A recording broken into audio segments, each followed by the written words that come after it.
Chicken 65 preparation ఎలాగో tasty racks Vijju వ్లాగ్స్లో చూసేద్దాము. 1/2 kilo chicken తీసుకున్నాను.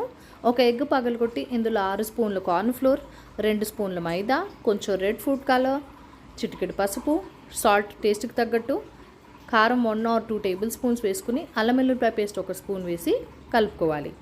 కడిగి శుభ్రం చేసుకున్న చికెన్ని ఇందులో వేసుకున్న తర్వాత కొత్తిమీర, పచ్చిమిరపకాయలు ఒక 5 గ్రైండ్ చేసుకుని ఈ చికెన్లో వేసుకున్న తర్వాత 1 టేబుల్ స్పూన్ వెనిగర్ వేసి బాగా కలుపుకొని మ్యారినేషన్ చేసుకోండి 30 to 45 minutes.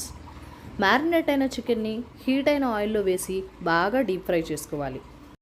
ఫ్రై అయిపోయిన చికెన్ని వేరే ప్లేట్లోకి తీసుకొని జీడిపప్పులు, కరివేపాకు, పచ్చిమిరపకాయలు వేపుకున్న తర్వాత చికెన్ ముక్కలు మళ్ళీ ఇందులోనే వేసి 1 spoon red chilli sauce, 1 spoon soya sauce వేసుకుని బాగా కలుపుకోవాలి. అంతే, చికెన్ 65 రెడీ అయిపోయింది. గార్నిష్ చేయండి పచ్చిమిరపకాయలు, కరివేపాకు, జీడిపప్పు వేసి.